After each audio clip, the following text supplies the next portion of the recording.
ఈ రోడ్లు చూసినప్పుడైతే కొన్ని సార్లు నాకు చాలా అయితే పిచ్చ బీపీలేసిద్ది. ఈ రోడ్ చూసినారా ఎంత దారుణంగా ఉందో. ఈ రోడ్‌లో అయితే ఇప్పుడు కార్ తీసుకొని రావాలి.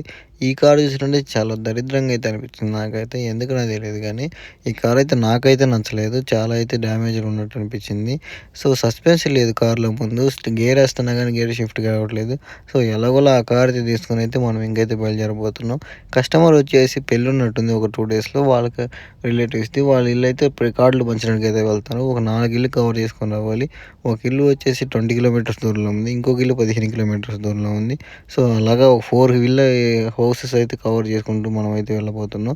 సో, లాస్ట్‌లో వచ్చేసి దాంట్లో పెట్రోల్ అయితే అయిపోయింది. సో, పెట్రోల్ అయితే కొట్టించి దాంట్లో ఈకో మోడ్ ఒకటి ఉండిద్దంట. అది వచ్చేసి మైలేజ్ ఎక్కువ ఇవ్వదంట. అది ఆన్ చేస్తూ ఉంటేనే మనకైతే మైలేజ్ ఇస్తుందంట. మనకైతే ఆ విషయం చెప్పారు. మనం బండి ఆపి ఆన్ చేసినప్పుడల్లా ఆ ఈకో మోడ్ అయితే ఆన్ చేసుకుంటూ ఉండాలి. సో, మనమైతే ఇంక వాళ్ళ ఇంట్లో డ్రాప్ చేసి మనమైతే ఇంక ఇంటికైతే బయలుదేరిపోతున్నాం. నేను ఇంకైతే అన్నం కూడా తినలేదు. ఇప్పుడైతే ఇంటికెళ్ళి తినాలి. చాలా అయితే లేట్ అయిపోయింది. మనకి డ్రైవ్ మొత్తానికైతే ఒక 600 అయితే పే చేశారు. Thank you for watching guys. Please subscribe and like.